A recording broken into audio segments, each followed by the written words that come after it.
Hey everybody, welcome on our channel. In this video we are gonna see, what if Naruto was the Storm King in the fairy tale? Part 1. If you are new on the channel, don't forget to subscribe our channel and like the video too. So without wasting any more time, let's start the story. Kurama. Naruto yelled out as the nine-tailed beast was forced out of the blonde's body. The blonde recoiled backwards and began to fall from a height of 50 meters, immediately feeling the drain from the loss of the Biju in his stomach. The Jinchuriki without their Biju will die. I can't let it end like this. When did I ever give up? I'll never give in. I'm not Hokage. I won't ever stop fighting back because I choose to fight back. Everyone is relying on me. Naruto roared internally to himself as he grit his teeth. Naruto barely managed to right himself in midair, only with the strongest of determination did he manage to even move by himself. The blonde reached into his back pouch and quickly removed a kunai and a seal tag with an intricate design, as quickly as his deteriorating body would let him. Barely managing to wrap the seal around the kunai at a painfully slow speed before he hit the ground, Naruto threw the projectile at the retreating chakra body of the Kyuubi. This was all he could do, his physical condition was at its lowest and his mind was shutting down. If he failed, that was it. He could do nothing more at this moment but hope. I'm not letting you go. Madara stared on impassively at the fallen blonde and his approaching kunai, uncaring and indifferent to the fallen blonde. All of his plans should now proceed smoothly with that problem child out of the way. He knew that Naruto was a distinguished user of seals, but he was certain that there was nothing that the weak child could do, now that all of the tailed beasts and the chakra construct of the Kyuubi were in his chains. Naruto could only stare as his kunai went closer and closer to his partner. Time began to slow down. If the kunai reached the Kyuubi in time, then he might have a chance to win and survive. However, if the kunai did not reach the chakra construct of his Biju in time, then he would definitely die and the whole shinobi alliance would fall to the Moon Eye plan. Please make it. Naruto screamed internally. At this point, he wasn't even able to move his mouth. Right before Madara brought all of the chain-tailed beasts to himself, a flash of light erupted, enveloping and spreading over the whole battlefield. All of the shinobi in the alliance force raised their arms to shield their eyes from the blinding light, despite the fact that they were miles away from the main conflict. Madara stared on passively, his eyes staring coldly at the light without batting an eyelash. When the light had dissipated, the scene before the legendary shinobi made him widen his eyes slightly in shock, but he kept that emotion in check, keeping the ever-famous stoic Uchiha look on his face. However, internally, Madara was going through a mental storm and could not understand how the blonde had survived. The blonde was standing tall and proud once more, the last bits of orange chakra receding into his stomach as a Haori with tattoos and lines appeared once more around the blonde. His blue eyes that were a moment before closing from almost dying were now open wide with determination. His orange-colored eyes with a cross looked up and zoned in on his final opponent, looking down on him from his tall summon. Nice job, Naruto. But what did you do? Naruto let out a breath of relief when he heard that deep voice in his mind. The legendary shinobi still had not moved and that unnerved the blonde slightly, but he would bide his time to prepare. I threw a seal that attached to you which would immediately seal yourself back into me. It's an aberration of my 2 cents Horatian flying thunder god. Without technical terms, I can move the things that my seal touches near my own body, but in this case, I just redirected you back into my body. Because the seal was previously broken, however there is no seal blocking you now. Naruto remarked with a slight frown, realizing that the cage was open. Not that he really minded, he knew Kurama would stand by his side and fight the cursed Uchiha. The question was afterwards. Kyuubi immediately began to laugh with glee and was that sadism? The strongest of the tailed beasts walked until he was in front of the tall metal bars that had prevented him from leaving for decades. Giving it an experimental push, Kurama was pleased with the results. It opened.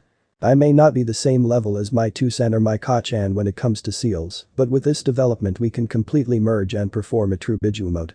Kurama cackled in ecstasy, his laughter now reaching a new height of maniacal glee. Finally, the chance to get out of his cursed cage and destroy everything in his path was before him. He accepted it without a second thought, years of pent-up energy was residing in him and it was finally time for it to be let out in a giant explosion of chakra when he went all out. Naruto, I'm warning you right now. This will be extremely dangerous. We will be merging our chakras for the short time we go into our complete transformation but… Shut up and do it already, you damned fox. You know nothing is going to stop me now. Not you or even my parents, so let's get this damn show on the road to Bayo. That bastard is going down. Naruto interrupted Kurama, his voice resonating in his mindscape.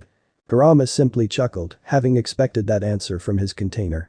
You don't disappoint, Naruto. Then. Let's get wild, let's do this, to Bayo. The two roared at the same time. Madara, who was still looking on impassively, suddenly took on a battle stance when he noted the blonde's chakra levels increasing to exceptional levels. It quickly rose to the capping point of his Biju Sage mode. However, instead of slowing down or stopping at the peak of his chakra level, the blonde's chakra continued to explode, growing larger and larger, now exceeding Madara's and Hashirama's chakra levels combined at their primes.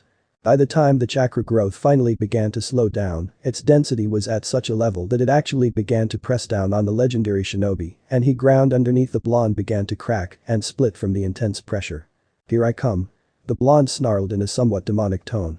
His voice had converged with the Kyuubi's, making it seem as if the two were speaking together. Naruto flashed forwards, the ground exploding under his feet. Not even a moment later, Naruto appeared in front of Madara in an orange flash, a Rasengan already fully formed in his right hand. Anyone else wouldn't have been able to see the blonde's insane speed or movement, but Madara wasn't normal by any stretch of the imagination. He had the Rinnegan and the highest echelon of the Sharingan. Madara dodged the incoming Rasengan and immediately retaliated with a lightning-fast punch that made Naruto go flying back. However, Naruto dispersed in a cloud of smoke after taking the solid hit, revealing that it was a clone. When did he make a clone? I couldn't even notice with my Rinnegan. Madara thought to himself, although he had experience and technique under his belt, he would now have to act cautiously. It may just save his life in this case, now that the blonde was much stronger than moments before. However, the black-haired shinobi received no respite. A fully formed Rasen Shuriken was already homing in his direction from behind. The targeted shinboy felt a small feeling of disappointment hit him. The blonde was still acting so predictably, so victory wouldn't be too difficult. And here he thought he would have a challenge that equaled or surpassed Hashirama. Simply moving his hand towards the dangerous Kenjutsu, Madara began to absorb the Kenjutsu. However, the deadly attack suddenly dispersed into smoke, revealing a smirking clone with another Rasen Shuriken at the ready. Madara widened his eyes in surprise, immediately moving up both of his hands in a position that Naruto knew too well. Shinra Tensei. The clone flew backwards, dispelling in a cloud of smoke. There was no other way for Madara to prevent that attack from hitting him. The speed at which the clone was approaching him was ridiculous, even faster than the Raikage with his lightning armor activated. If the attack had hit, there was a very small possibility the legendary shinobi would have survived. The fact that his chakra points would have been destroyed only increased the high chances for his death. However, again leaving no time for Madara to muse on his situation, another Biju mode clone suddenly appeared behind Madara, his body glowing an even brighter orange. The Rasen Shuriken in his hands began to turn somewhat purple as two chakra arms rotated around the spinning sphere, eventually creating a Biju Rasen Shuriken. Strike the small possibility for survival, anyone hit by that ability would surely be killed. Madara could see the amount of chakra placed into the ability and how deadly the technique truly was with his Rinnegan. For Kami's sake, even without his eyes, he could feel the ridiculous amount of chakra placed into the ability. There was no way he would let himself be hit by that technique. Your 5 seconds aren't up yet, so take this. Naruto yelled out as he threw the gigantic spiraling sphere. This has to finish it. Naruto decided internally, only to widen his eyes in disbelief. Madara once again merely moved his hands in front of him to suck in the chakra-intensive ability. What the hell? His eyes are so ridiculous. There should be a limit to how much his ability can absorb. The blonde complained. Seriously, the Rinnegan was stupidly overpowered. However, instead of feeling disappointment, Naruto's frown slowly grew into a smirk, his feral features becoming even more sinister and animal-like. "Caught you," he said before dispelling. Madara heard this right before being struck from below, a Rasen Shuriken appearing from under the ground. The moment that he was hit by the Rasen Shuriken, he stopped absorbing the Biju Rasen Shuriken from the sudden impact. The Biju Rasen Shuriken flew forwards once more and this time struck true. A large explosion rocked the very earth for miles around, creating splits and cracks on the ground, some areas splitting up large enough to make a fissure. What happened? What's going on? Many of the remaining ninjas of the Shinobi Alliance were confused and worried about the impact. If Madara had that kind of potential, which they knew he had from the fact he could make meteors fall out of the sky, then what was awaiting them? However, Hinata's next words brought relief and exhilaration to all of the ninjas and the Kages. It was Naruto.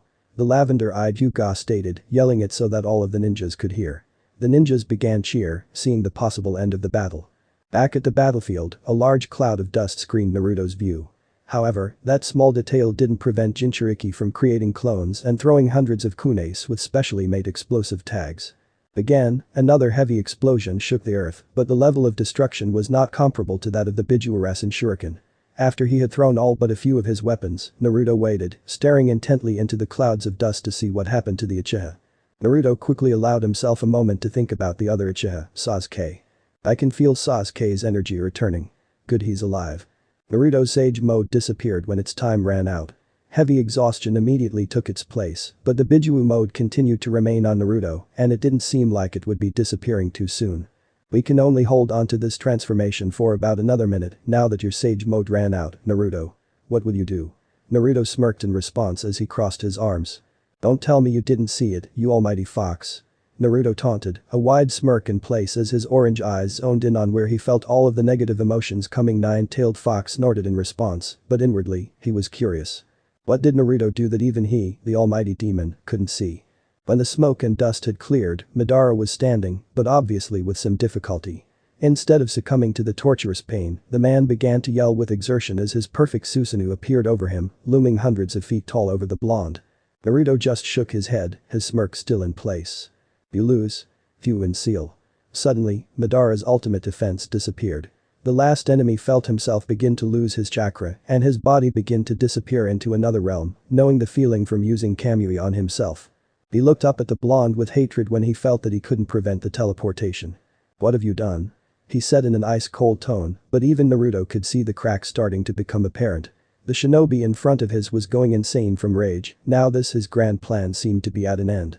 Naruto released his Bijuu mode, his glowing orange eyes turning to cold dead blue eyes. He immediately felt the strain of using the completed Bijuu mode but kept the pain and stress hidden under his compassed gaze.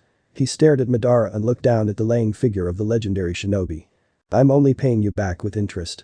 You have killed my friends and my family. And so, I have decided that your punishment would be to be sealed in my creation.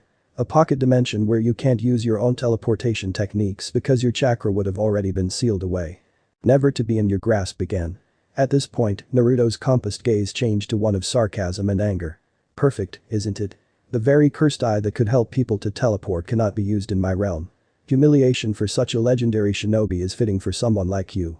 You won't be able to use the Rinnegan because you have no ability to use chakra anymore. You won't be able to kill anyone anymore. In fact, you only have another 20 seconds until all of your chakra disappears, becoming latent in your body until the day you die in my dimension. You, Madara Uchiha, have failed. Slightly panting after his short speech, Naruto took a moment, regained his breath. You were saying that you weren't a seal master. And it's good to know you're taking that sadist nature from me. Naruto coughed mentally and told Kurama to shut up. I see I don't need to know when you did it, but this will be my final action, then before I leave this world forever. Madara grunted him his position on the floor, already knowing the futility of fighting against a seal that had been placed against him. Naruto suddenly felt the chakra and the vulnerable shinobi increase to heightened measures. He's going to kill himself if he uses chakra to that level when he's that low. Naruto thought to himself in confusion. Kurama, unlike his container, already knew what the insane man was doing. Naruto, get out of the way. Kurama warned. Naruto tried to respond, but too late. His body was already being sucked up by the Uchiha's last jutsu. Madara, seeing the blonde's body slowly swirling into a portal that he created, closed his eyes. Naruto was too drained to move freely and like Madara, already knew the futility of fighting back this time. He sure as hell wasn't one to give up, but even he wasn't that stupid. Fighting in the war and seeing his friends die had made him more realistic and understanding of situations. And his situation right now was unavoidable. If I will die, then the shinobis will never have their hero back. Madara stated with a final smirk before dying. The only sign that the man had gone to the next life was that Naruto could not feel Madara's chakra any longer, which was a relief. His friends and family would finally be able to live and his purpose in life seemed complete. Peace. As his final action in this world, Naruto slowly scrawled out a last message onto a sealing paper and dropped it on the ground wrapped around a kunai. Right when the kunai hit the dirt, Naruto disappeared. Hinata, who had seen everything occur, rushed from her position and sprinted to where Naruto last stood. Despite the pain of overexertion and chakra exhaustion taking over her body, she continued to run. When she reached the scarred battlefield, she ignored the deceased enemy and went straight for the paper and kunai. On it were scrawled two barely legible words in Naruto's handwriting that would make all that were close to the blonde cry from the loss of a precious person. Goodbye, everyone. Location. Mindscape. And I'm back in this over again. How'd I do, Kurama? The fox snorted but grinned with a feral smirk. Not bad, Kit. Not bad at all. We finally killed Madara and ended the war, even if the consequence was that you had to leave the hidden nations. Naruto stopped floating in the sour water and got off his back in favor of standing on top of the water. Giving the fox a confused look with a tilted head, he asked, "What are you talking about just me for? Aren't you in the same boat?" As if to answer his question, the fox's body started to glow, becoming ephemeral. Chakra began to escape from the body of the fox, but instead of the normal red and deep crimson, it was a gold color, the color of purified chakra. Individuals like us cannot leave dimensions. We would mess up timelines and create huge paradoxes, which you would have known if you had actually carefully read your father's notes about space-time techniques. The fact that you are even able to leave with your status as Jinchuriki is strange by itself. In fact, there are already changes being made to your body. Naruto looked down at his body and noticed that his hands were smaller and that his favorite jumpsuit and sage clothing had strangely become too large for him. What he was noticed was that the Kyuubi's chakra levels were increasing. The blonde looked up at the fox with a worried and devastated look. "No. You can't do that, Kurama. We're partners. A Jinchuriki isn't one without his Bijuu," Naruto cried out, his voice cracking. Tears made its way to the blonde's eyes, but he didn't rub them away. "It was just water, men don't cry," that's what he told Inari. He wasn't crying. Despite the fact that the fox had given him hell in his early years, Kurama was the one constant in Naruto's life that had never left him. Especially in their last year together, the demon fox and the sage had become somewhat close to friends, relying on the other and helping the other complete their goals. One wanted to destroy Madara, and the other wanted to bring peace to the nations. Both had succeeded. Kurama's smirk dropped slightly at Naruto's plea and a sight of tears running down his face, but his grin returned when he noticed Naruto was still shrinking in size until he returned to his early teen years. "You're such a loud brat again, huh? I may be powerful and almighty, but even I cannot go from dimension to dimension. However, my other half is rejoining with me, meaning that you will have full access to my chakra in whatever new dimension you end up in. Heh, you won't even need to ask me for permission anymore," Kurama explained, trying to lighten the mood. Naruto stared up at the fox in its cage in silence, hiccuping from trying to force down his rising emotions. When he felt he had regained control of himself to an acceptable level, he slowly walked up to the cage and raised his fist, tears silently running down his face. "Thanks, Kurama, for everything. For being an asshole. For making me suffer in my early years but giving me the best last year a shinobi could ask for. For being my partner and my friend. But what will happen to you when I disappear from this dimension, then?" Kurama's smirk widened as he brought his fist forwards to meet the blonde's in a fist bump. "I'll finally be free, roaming the elemental nations once more with my chakra complete once more. I'll be seeing you, Naruto." And with that, Kurama disappeared, his golden chakra dispersing from the cage and escaping into the hull sewer. Naruto kept his fist raised before he broke down and began to cry uncontrollably, the hiccups returning as dropped to his knees as slammed his fist on the ground repeatedly, each strike shaking the mindscape from the extraordinary force from each strike. The implications of leaving his home finally hit him like lightning. No more friends, no Bachan, no Sakura, no Shizune, no Shikamaru and, not even Kurama. His constant was now gone from his life. The dam of emotions flooded. What would happen in the new dimension he would end up in? He could end up anywhere and anything could happen to him. Would the people he would meet have the same values as he? Would they even be people? Eventually, the blonde calmed down and forced himself to smile. Sulking and acting depressed were for the weak with nothing better to do. Naruto regained his composure and began to think methodically through the infinite possibilities, but ended up sitting down and resting his chin against his palm as he waited, impatiently. "Well, if worst comes to worst, like ending up in space, I can go into my own dimension and study my 2-cent signature technique to teleport to a world. Do I still have the notes?" Wait, Naruto's mood lifted as he remembered that he had not only copied the notes for the Hiraishin, but also the whole jutsu index inside the Forbidden Scroll when he was preparing for his final battle, which he had sealed into his skin. On training, he had learned a surprising amount of techniques due to both the Kage Bunshin and a surprising development. He realized that he not only had a major affinity for wind, which he already knew, but also 2 slightly smaller affinities for lightning and water. Those 2 extra affinities made training different elemental jutsus that much easier, but he had not yet mastered the complete manipulation of his sub-affinities yet. Suddenly, Naruto was forced out of his mindscape. Opening his eyes in surprise, he was exposed to his new surroundings. His blue eyes noticed spinning circular gates, which he was in the center of as he floated in this endless loop of space. The gates never ended, and he noticed that he wasn't able to leave the large circles, no matter what he did. The horizon, if that was what it was black and orange, consistently changing as he went along the gates. Whoa, this is pretty cool. But where am I? Well, that was a stupid question. No one's going to answer me because I'm alone in here. Naruto said to himself with a pout, his normal attitude already showing signs of returning. After nearly 30 minutes of continuous floating, a small tear opened up in the space, which Naruto fell into. For some reason, the blonde knocked out when he fell through the small space gate, but that reason remains unknown. Location: Fairy Tail's Guild Hall. Makarov, the third guild master of Fairy Tail, took a large sip from his cup of beer and set the cup back on the counter. He was currently relaxing as he stared at his guild members, his children, fighting again and creating another ruckus. The old man let out a sigh of content, completely fine with letting the bar fight continue, as long as it didn't get too out of hand.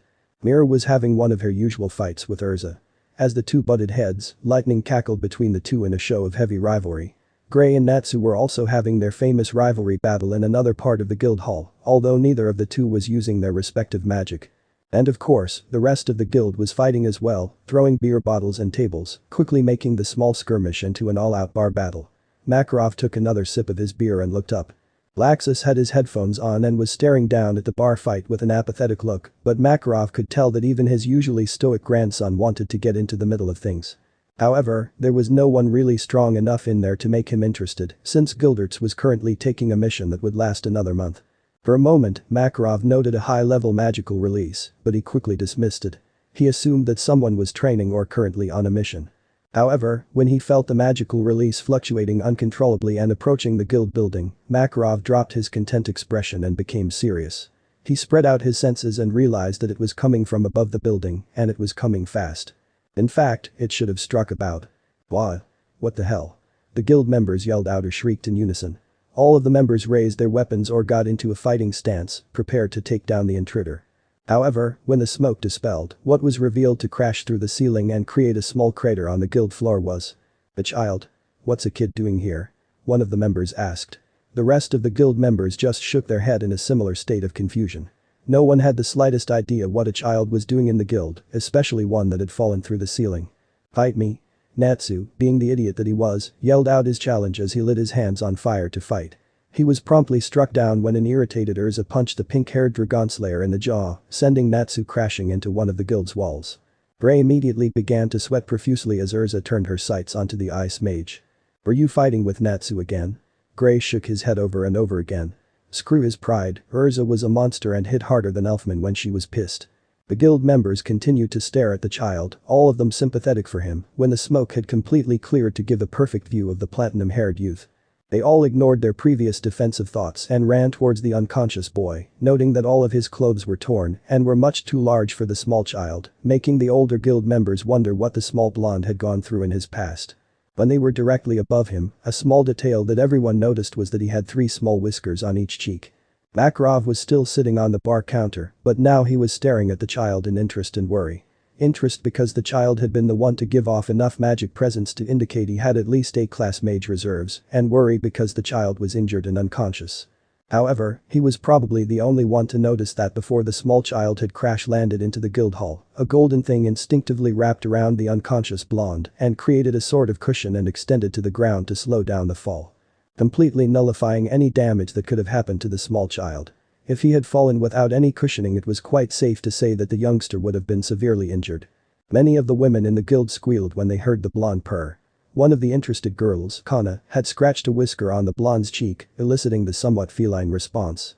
The brunette giggled and continued to play with the unconscious blonde's whiskers, resulting in the same response each and every time, much to the delight of the female side of the guild. The boys and men began to pout as rain clouds formed over their heads from the lack of attention from the opposite sex except for Natsu, who was still cowering against the wall, staring frightfully back at Erza alongside Gray. Not exactly the attention the any man would be aiming for. Makarov looked up once more to the second floor and saw that his grandson had lost his apathetic and stoic look and had taken one of interest.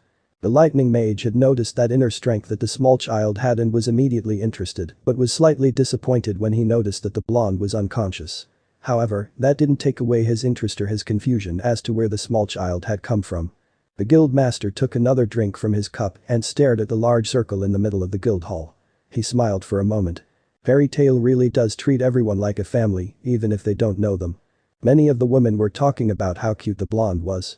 Makarov began to cry to himself as well, tears comically streaming down his face from the lack of attention as master of the guild. How the blonde had taken all of the attention away from every single man in just a minute was a true question. No man should ever allow that to happen, especially Elfman. However, the master got over his major issue quite quickly, deciding to deal with getting attention from the women later on. There were more pressing issues, for example. "Get that child to the infirmary." Makarov ordered loudly from his position, loud enough for the whole guild to hear. Immediately, all of the women responded, every one of them carrying the blonde, as if he were the most delicate thing in the world. The ones that weren't carrying him were just following and staring at the adorable face the sleeping blonde made. Somehow, the men's depressive rain clouds became larger, and Makarov's stream of tears became even wider and stronger, creating a puddle beneath the small man. Yes, things would definitely get interesting in the guild in time. Ugh, I hate hospitals so much. Those were the first thoughts that ran through Naruto's head. He opened his eyes and adjusted to the light quickly, an essential quality for any ninja, they had to be able to adjust to any situations. Naruto blinked a few times and wiggled around for a moment, feeling the softness of the cushion underneath him and his head resting against a soft pillow. Wherever I am, it has better reception than the elemental nations. I would probably be in a cell right now. Wait, I'm younger, that's right. But still, even young ninjas were dangerous. Itachi is the perfect example. Naruto sat up in bed and propped himself against the wall, his body still stressed from using the completed Bijuu Sage mode from only a few hours before. The blonde quickly analyzed his surroundings and satisfied himself with the fact that no one was nearby, a small habit he had gained during the war. It was early in the morning, close to dawn. Naruto turned over to the window next to him and was greeted by a rising sun, gracefully coming over the town buildings and mountains. He stared as he stayed still, enraptured by the sight for a moment before turning back to his room. It wasn't a large room, but it wasn't small either. Nearly 15 by 15, the room contained a comfortable bed that Naruto was currently sitting on, a cabinet on the opposite end of the room left of the door which was beside a mirror, a window above the bed, and a closet next to the bed. Naruto threw his legs over the edge of the bed and stood up, although with some trouble since he was still tired. He closed his eyes for a moment to concentrate and realized that his chakra level was low, and his capacity had dropped significantly during the time he had been unconscious. He entered his mindscape quickly and found out why. The majority of the golden chakra entered the cage and was slowly exiting to the sower. Naruto caught on to the fact that the sower was his current chakra capacity, which currently had about 20% of the Kyuubi's purified chakra, and that the rest were still in the cage. Held back by nothing. It must be because my body can't handle all of that chakra yet. However, since my tenketsus are much wider with that much chakra, I wouldn't be surprised if I could control all of it in a few years. Kami, this sucks. More chakra means that my already awful chakra control is going to be shot. Well, since I have less chakra now, my control should have gone up, right? Naruto sat down on the sower in a lotus position and focused in on his body and his chakra points. He was slightly surprised to notice that his golden chakra was flowing much faster than his normal blue chakra. Also, the purified chakra was much more potent and in much more quantity than the blue chakra. Then, the young blonde opened his eyes and lifted his head to give an irritated glance at the giant cage full of purified chakra. Damn it. My chakra is even worse because the potency of the chakra is making it even harder to control. Screw new techniques in my Rasengan or even my variants, I'm going to have to practice chakra control until I'm at least Chunin level again. But what is strange are the floating lights that are just flying around the sower, I've never seen them before. They feel light compared to the chakra I have. The spiky-haired blonde stood up on top of the sower water and reached for one of the floating lights. When one of the particles of light gently rested against his finger, Naruto closed his eyes and went into a sensory mode. Immediately opening his eyes in surprise, he stared at the small light in shock before smirking. This could be helpful, very helpful. I could either use a seal to transfer this random energy into chakra, or maybe I could use it when my chakra becomes low as a last resort. But then again, I don't even know what kind of world I'm in yet. Therefore, up I get. Naruto exited his mindscape and stood up. Then, walking over to the mirror near the door, he glanced at himself. He was short again, which he grudgingly noted. I can't just eat ramen this time around. I'll actually eat some healthy food during my puberty years, since I actually have a chance to now as long as I'm not discriminated against. Let's see. Same anorexic and malnourished body during my prankster years, which isn't good. I'm going to need to train to make all my muscles leaner again. I'm around 4 feet 10 inches, this really sucks, Tebeo. But I lost all of my scars during the war and I don't have the Chidori mark where Sasuke stabbed me. Naruto gave himself a playful sneer and stuck out his tongue at his reflection, his counterpart doing the same. At least I still have my whiskers, something I can remember Kurama by other than his chakra. With that, Naruto opened the door and walked out of the room, completely ignoring of the fact that he only had boxers on. Naruto walked down the hall and down some stairs, the sounds of a bar fights reaching his ears. Interested, he quickened his steps until he reached a corner. Turning around, he was completely taken aback by the scene before him.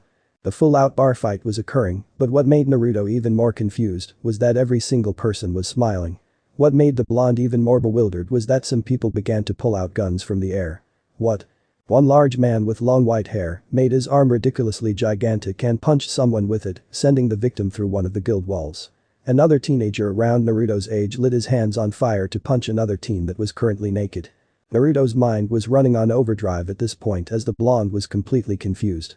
They're just controlling the flames and ice as if they were using magic. He muttered silently to himself, not knowing just how right he was with that small observation.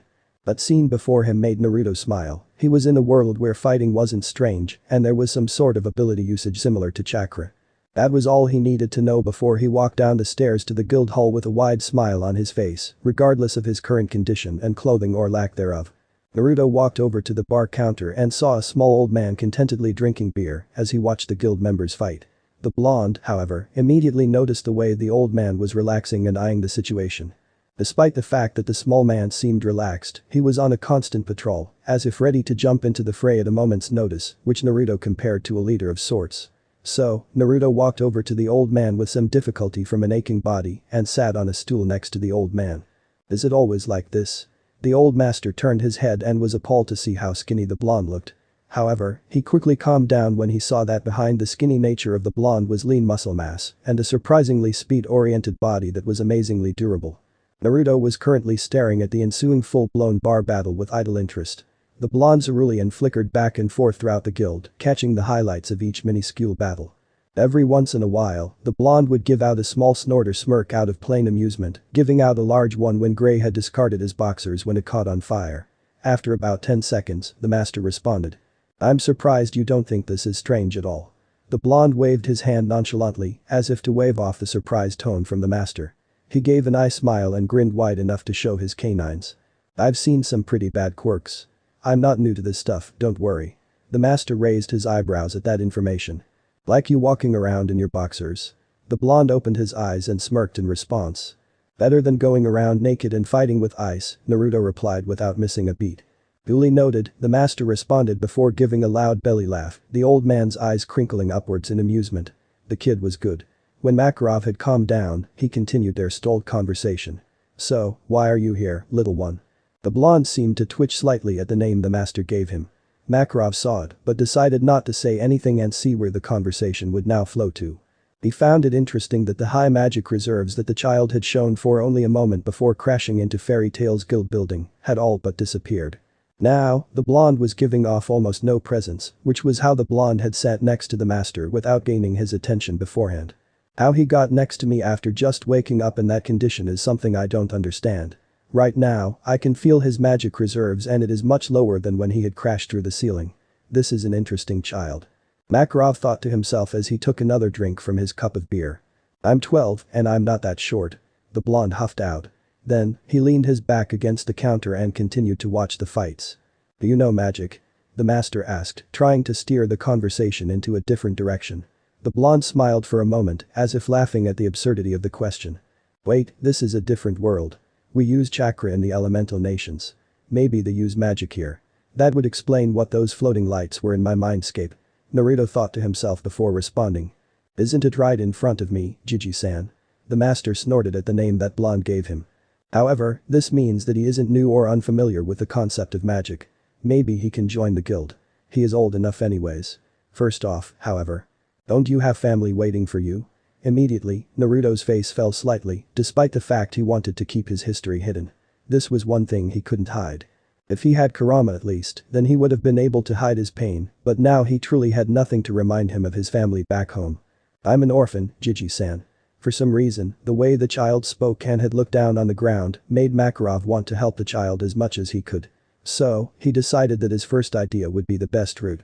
What is your name? Naruto raised his head and stared at the old man before pointing at himself with his thumb. He grinned widely, closing his eyes with an extremely wide smile. I'm Uzumaki Naruto. Makarov chuckled, taking a moment to glance at the blonde before turning back to the guild fight to make sure nothing went too out of hand. Someone named you Maelstrom. Nice name. Naruto opened his eyes his surprise. The old man had actually understood the meaning of his name without the blonde having to tell him the actual meaning. So Naruto, how would you like to join Fairy Tail? Naruto raised his eyebrows in confusion. What's fairy tale? Makarov's face faulted on the bar counter, making the table shake slightly.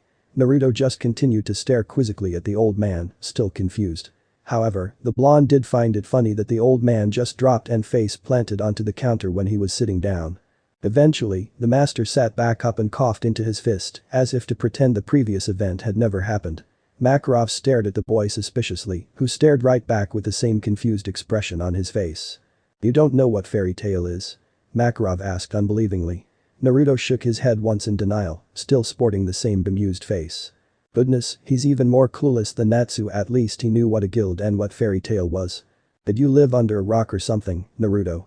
How do you not know fairy tale, one of the most famous guilds in all of Fiori? Goodness, you're sitting in a bar counter inside the strongest guild. Naruto widened his eyes before smiling cheekily. Would you be surprised if I said I did come from under a rock? Makarov's face faulted again, this time slamming hard enough onto the surface to make his beer cup fall off the counter. Naruto caught it and placed it back onto the counter calmly, waiting for the master to get back up. However, he couldn't help but snigger when he saw a red-haired girl with armor manhandling the two boys that were previously using fire and ice. Again, when Makarov sat back up, the guild master immediately continued his conversation. Fairy Tail is a guild, and we treat all of our members like family. I am the third guild master of Fairy Tail, which was originally established by Mavis, our first guild master. She came up with the name because she wondered if fairies had tails. Makarov smiled wistfully, remembering his early years before he continued. In her words, do fairies really have tails? Do they even exist? Like them, this place is an eternal adventure, a never-ending adventure. So how about it, Naruto? Would you like to become a part of our family? To be a part of our guild and to start anew and to create a bright future? Naruto turned over and looked up at the guild master.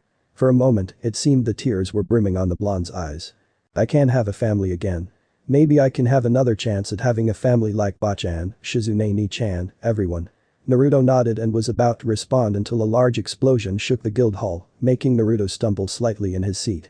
Both master and child turned to see what the occurrence was, only to find that every single guild member was on the floor, nearly passed out. Well, they had fought for nearly 30 minutes, but that wasn't the cause. Mira had decided to go into her full Satan soul, and she had absolutely stomped over all of the other members from their surprise at her actually going all out. Erza was still conscious and was continuing to manhandle Gray and Natsu. Gray was still naked. Naruto found it strange that the redhead didn't care about the fact that boy was wearing no clothes, but who was he to say anything? Naruto took a moment to remain silent before responding with another cheeky smile of his. You have one dysfunctional family, Master-san.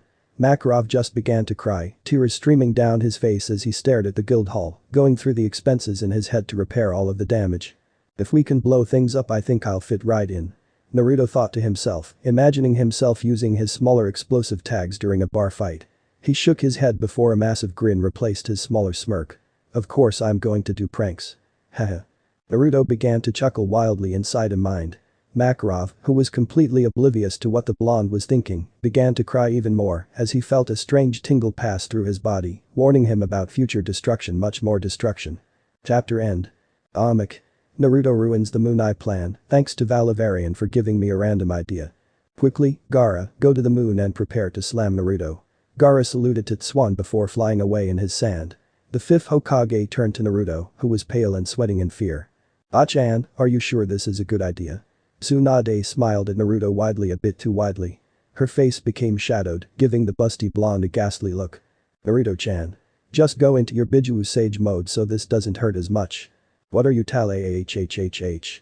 Swan had grabbed onto Naruto's shoulder and threw him as hard as she could with her seal released. Naruto immediately went into his final transformation mode, flying into space.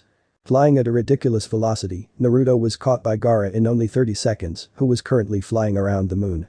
Instead of stopping Naruto, however, Naruto was caught by the sand and threw even faster at the moon. The moon began to crack and eventually broke down from the ridiculous pressure of the hit. Swan and Gaara both fist-pumped into the air as they ruined Madara's Moon Eye plan, saying only one word in unison. Touchdown. So Master Jiji-san.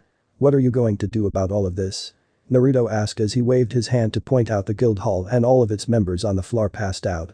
Tables were destroyed and upturned on the floor, beer bottles and cups were broken, so glass was shining on the floor, some guns were even on the floor.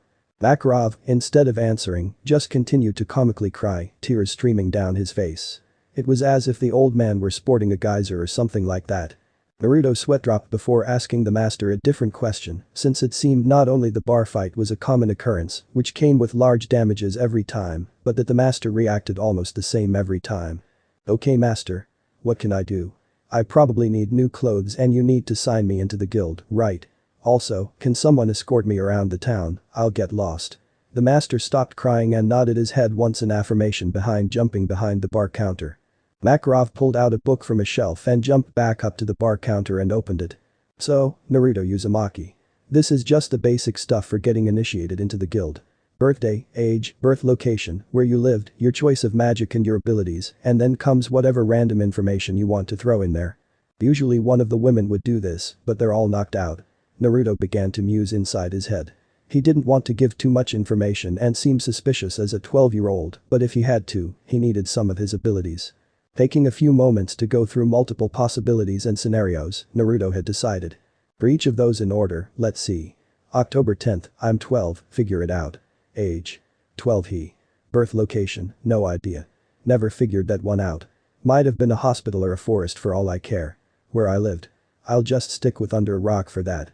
Makarov's sweat dropped, barely preventing himself from face faulting again. Naruto just put a finger to his chin as he looked up, taking up a thoughtful look. My magic abilities are clone magic, pure magic, manipulation, seals, and wind. I don't want to give any other information. Too lazy, other people can figure it out. Besides, they should want to get to know me before they understand me. Makarov nodded his head as he wrote everything down, agreeing with Naruto's last assessment. He was a bit surprised by the versatility of the magics that the young teen had. Not only was it a versatile list, however, but it was amazingly well-rounded and surprisingly difficult. Clone magic, although not considered a lost magic, was extremely difficult to pull off at masterful levels. However, pure magic manipulation was something he had never heard of. It could possibly be a lost magic like Dragonslayer magic. I'm interested to see what it can do. Makarov thought to himself, mulling over the abilities and who the boy was. Naruto was inwardly cringing at himself. He noticed the way that the master seemed to narrow his eyes at the magics he named. Did I names of the magic the wrong? No, he's writing them all down. But still, I think I said too much. Even in the elemental nations, having that many abilities would have been surprising, especially being able to use clones and chakra manipulation. We'll see what happens. Naruto waited for the master to finish, tapping his foot on the wooden floor. He crossed his arms and turned around to stare at the guild. It was a surprisingly nice building considering the fact that there were fights almost every day. He noticed that all the tables were wooden, which he immediately agreed with. If they were metal or made of a different material, maybe they wouldn't have broken, but it would have hurt a lot more if it hit someone. Also, it just didn't match the scheme of the building. Some girl with white hair was flaunting her recent victory in the bar fight, but that seemed to end when the red-haired girl with armor started fighting with her. The two had lightning cackling between their foreheads. Near the other end of the guild, the two boys that the redhead was manhandling had decided to duke it out again. Naruto chuckled. How they reminded him of Sasuke and himself in their early years. Okay, Naruto. Last thing is, where do you want your stamp and in what color? Naruto saw the fairy tale mark and immediately knew where he wanted it. It wouldn't feel right without some kind of mark there after having won his whole life. Orange, the blonde said as pointed to his stomach. Makarov nodded and stamped the mark in the middle of Naruto's stomach, right above the belly button. He didn't understand why the blonde would choose that, but he assumed it was something mental. With that, Makarov jumped back onto the counter and placed the book and stamp on said counter. Naruto, what do you mean by pure magic manipulation?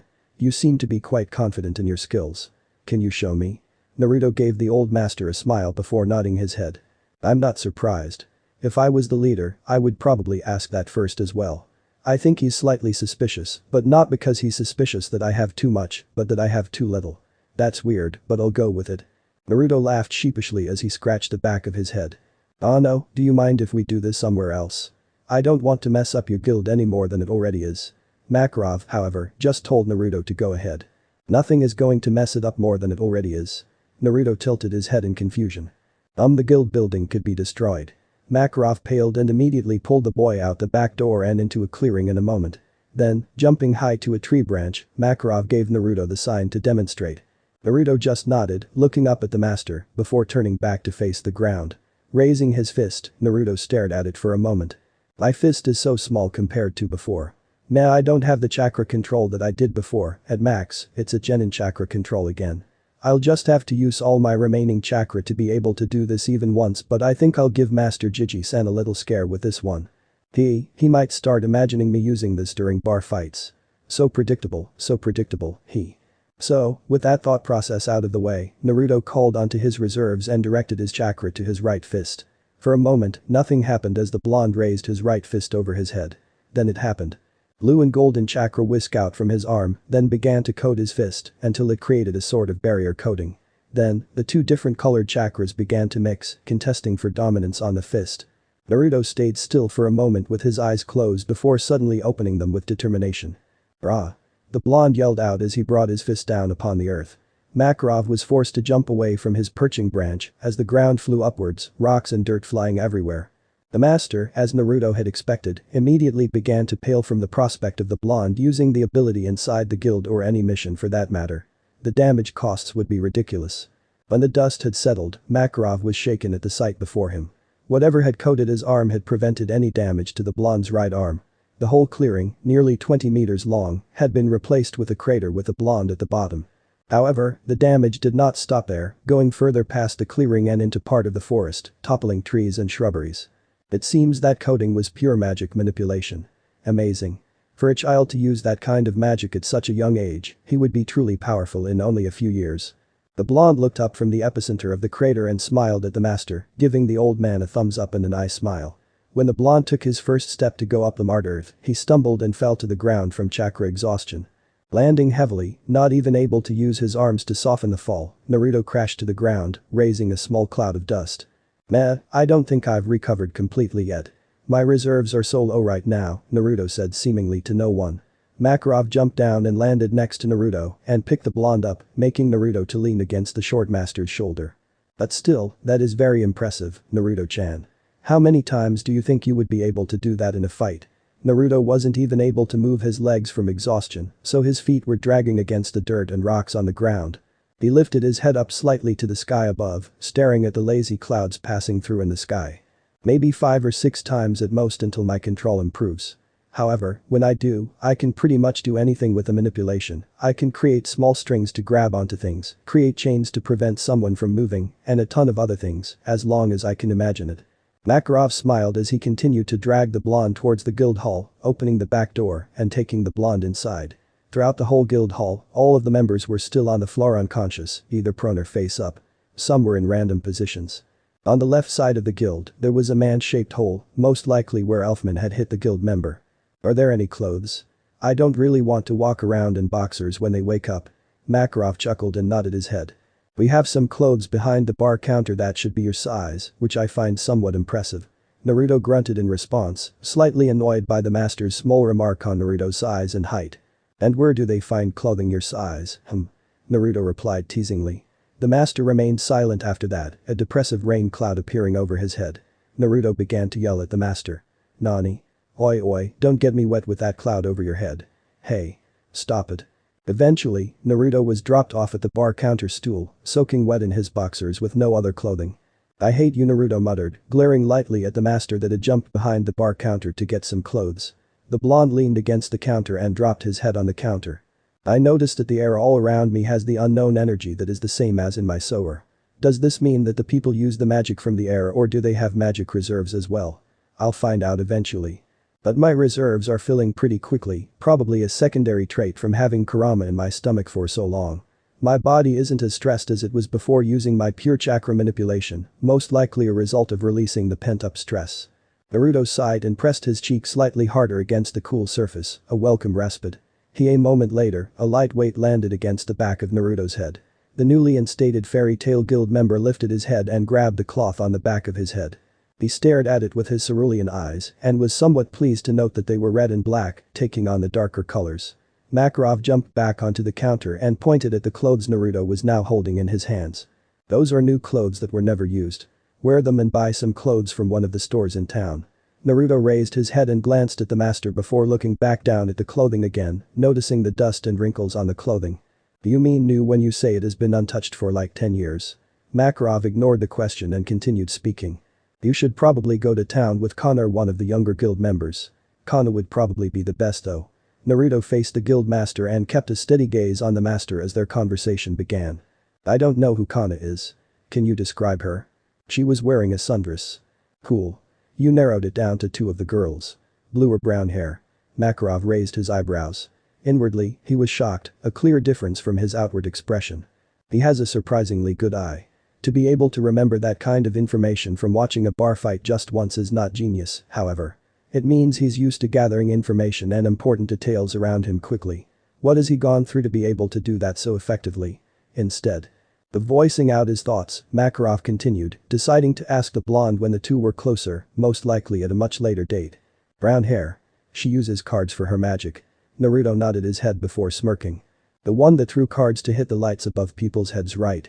Makarov nodded slowly, sad to note that there would be even more expenses to repair the building.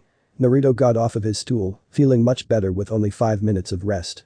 It seems that high-speed regeneration was another thing that he had inherited from Kurama. As Naruto walked around the guild hall looking for the girl that Makarov had recommended, the guild master took the time to think to himself, since he was finally alone. His power is extremely high, and he seems intelligent. That already is quite a fearsome combination, unlike Natsu, who is mainly power and all brawn.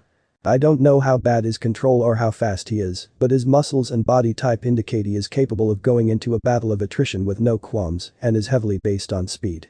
So, speed, power, and intelligence. Finally, he is aware of his surroundings. Add them all together, and we have one very scary mage. Currently, I would put him at high B class, possibly low A class, but I don't have enough information to make any realistic conclusions. It seems that we may have another Erza or Mira in the guild. Makarov smiled before a feeling of dread went through his body, remembering the demonstration Naruto had shown him only minutes before. But he's as destructive as Natsu.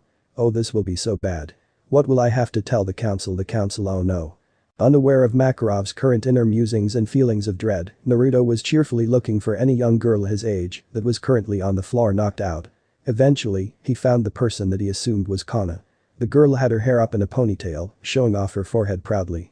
He was quick to admit to himself that she was prettier than Sakura and had much more natural beauty than Ino had in her early years. She'll probably be even hotter than Mei-chan sometime in the future. Shaking his head to get rid of his random thoughts from his past, Naruto leaned down next to the girl and shook her to wake her up.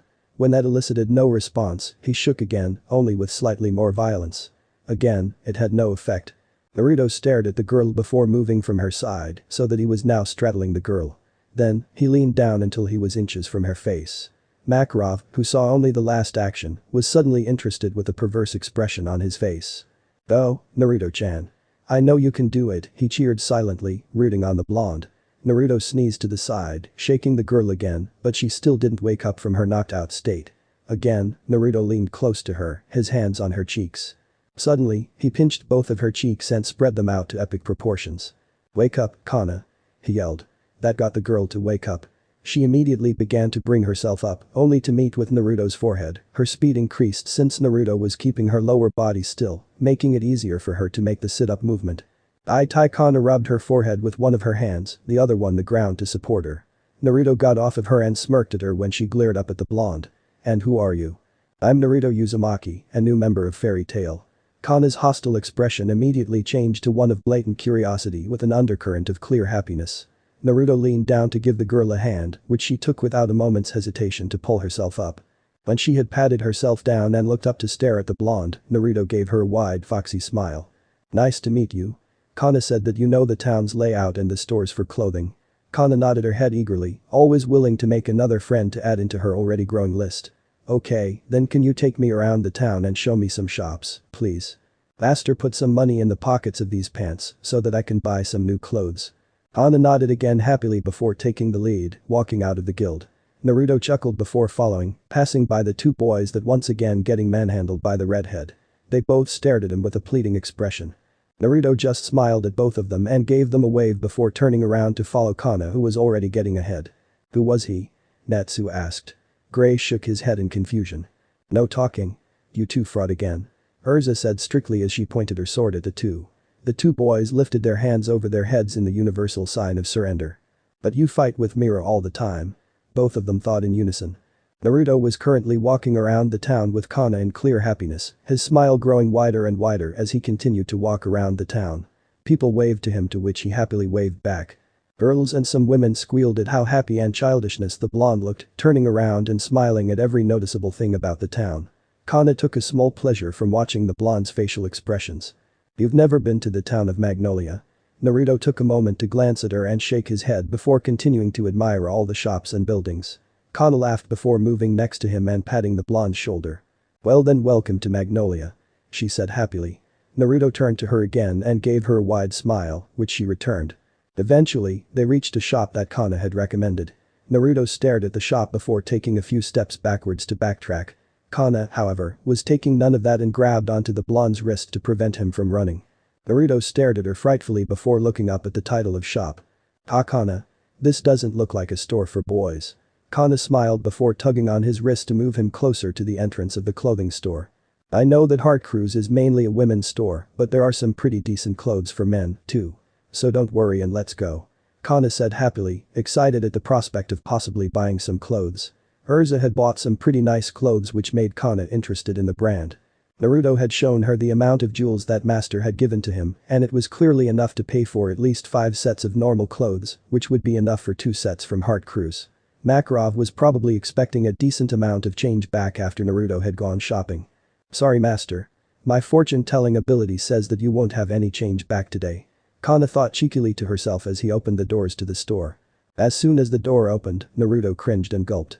Every customer in the shop, at least 20 women and young girls in their teens, turned to the entrance and zoomed in on the blonde who was still being held on the wrist. Naruto stared fearfully back at the crowd of women that zoned in on him before screaming at the top of his lungs. "Time skip. 1 hour. I don't care what you say, Kana. I'm never going back to the store ever again." Kana just laughed with happiness, holding a bag which held 2 sets of clothing, one for Naruto and one for her. Naruto had changed into new clothes, now wearing black pants that went down to his shins. On his upper body, he was wearing a dark orange shirt with a spiral in the front.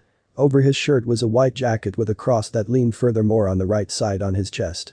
All in all, Naruto looked much neater and better than before entering the store, except for the sour expression on his face that clearly said "I'm not amused." "I'm sorry, Naruto-chan," Kana said, drawling out on the suffix, copying the women inside the store. Naruto cringed before turning his head to glare lightly at the brunette. "That's not funny. You owe me, Kana." Kana just chuckled happily with an innocent look on her face.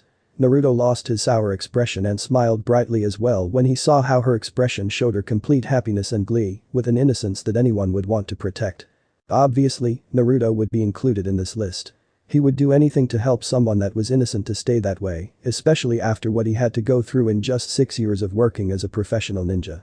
Fine. What do you want?"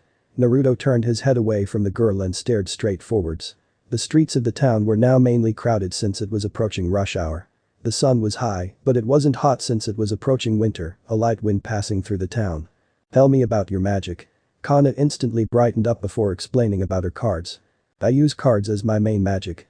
I'm able to place runes onto my cards so that they can have multiple results. For example, I can make a combination of cards to make a tornado. Or I can just place magic into my custom deck of cards to make them into weapons that become kind of like shurikens." Naruto nodded his head, seeing the usefulness of her magic. "How about you, Naruto?" The blonde turned to her slightly surprised. He was expecting her to ask, but not that forwardly. They had just met and she was already treating him kindly, as if she wanted to become closer to him so that they could be friends as soon as possible. Then, Naruto smiled and veered off the cobblestone path, walking towards a forest at the edge of a town that Kana had pointed out beforehand. The mages trained in any part of the forest, but there were set areas. Kind of like the training grounds back at home. Naruto thought to himself with a bit of nostalgia. "Where are you going?" Kana asked from behind Naruto, but she already knew he was going to the forest. Naruto turned his head around to face her and smiled over his shoulder. "You said you wanted to see my magic, right? Let me show you a little trick that might seem similar to yours." Kana perked up at that and increased her pace, now walking next to the blonde. Eventually, the two reached a clearing in the forest where Naruto stopped at. Kana stopped next to him, waiting eagerly for the demonstration that the blonde would show. What magic does he have that's similar to him?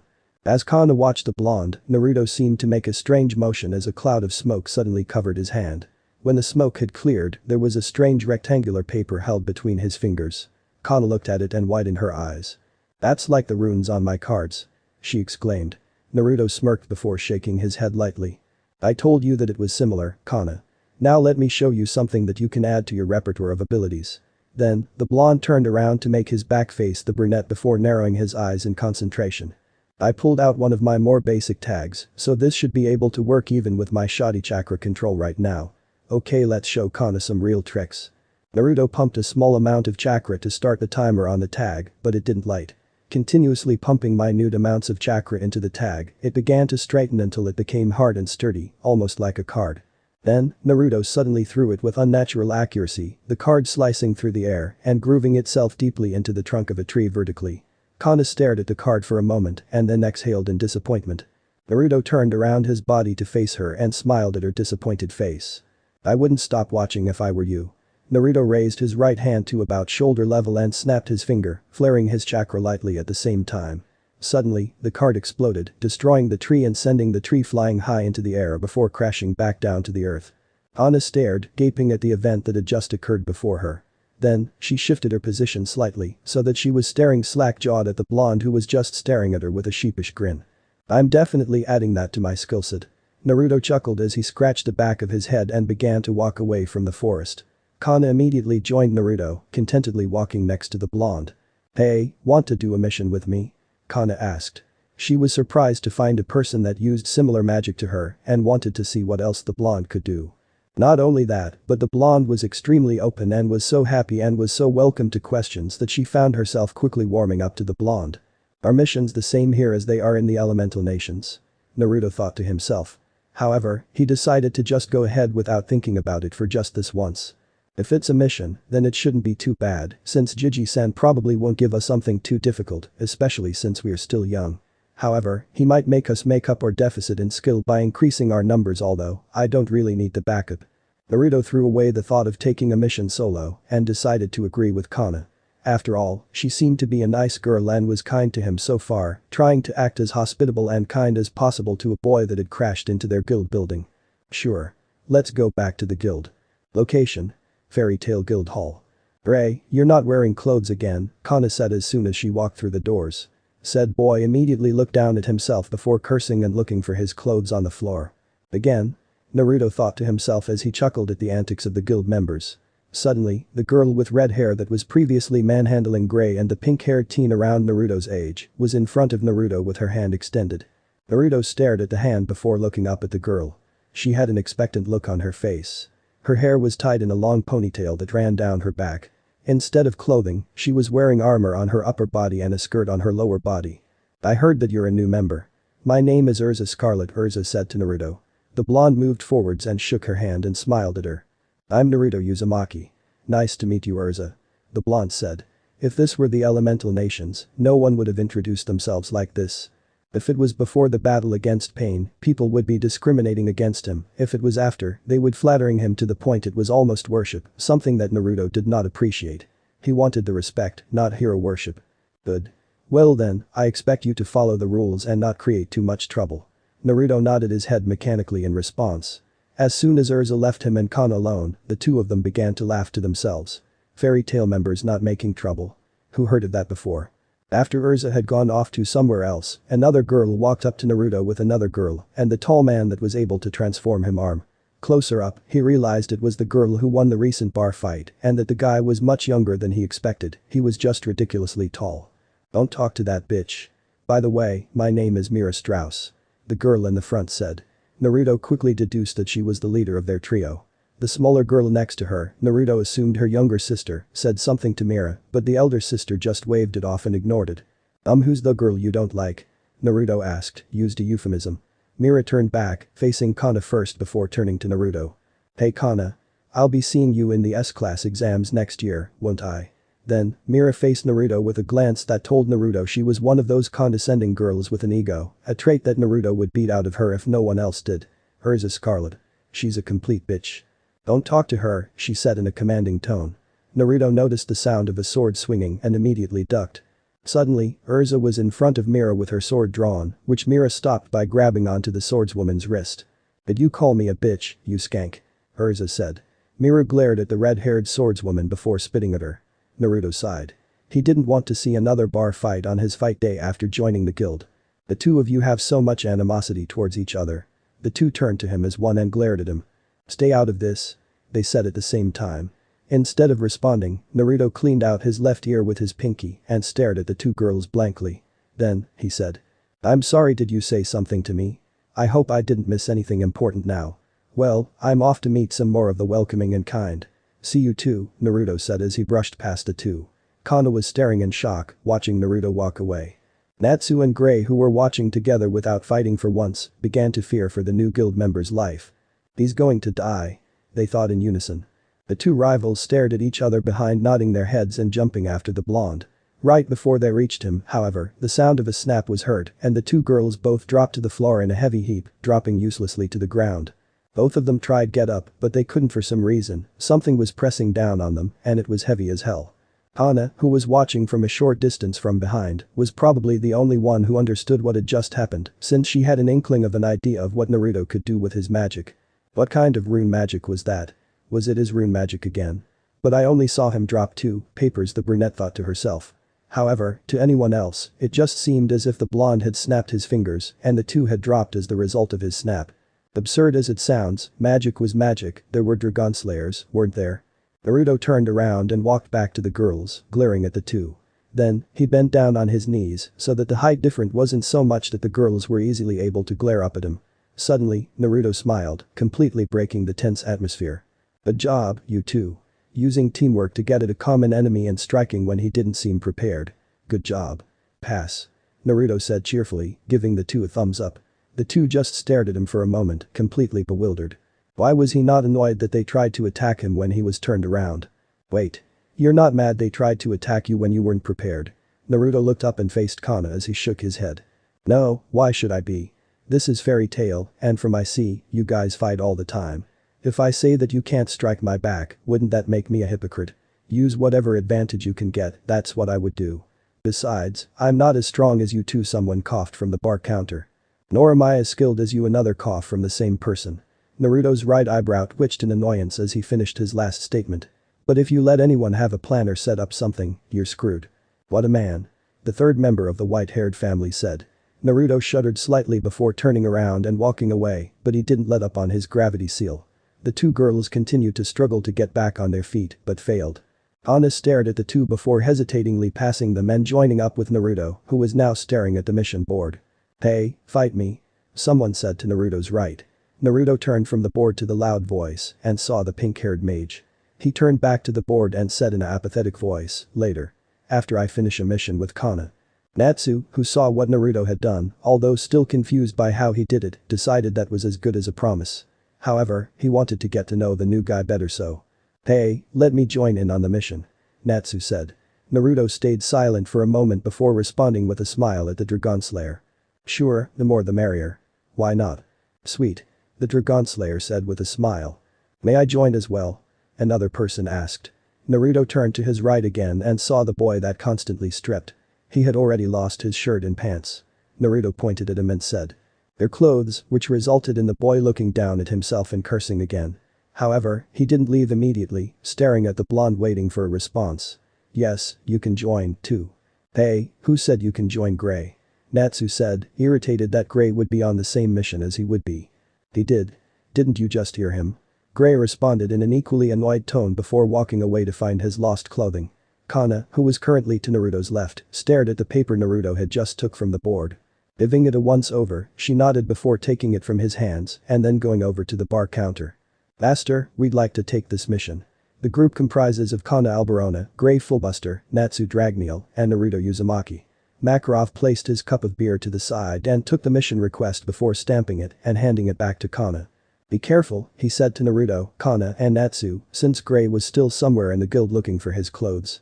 Natsu and Naruto both smirked as they gave him a thumbs up, while Kana only gave a serious nod of the head before the trio turned around to exit the hall. When they were walking towards the entrance to start their mission, Gray had joined them, now fully clothed. Only when they had exited the guild building did Naruto snap his finger again to release his gravity seal to get rid of the weight on top of Erza and Mira. For once, they decided to get over their hatred of each other to get the new blonde member back with a vengeance, but you don't get the drop on the king of pranking. You can try, but he'll just bring hell back with him. End chapter. So this part ends here. If you want to see next part of this series, like the video now and share the story with your friends. Bye bye.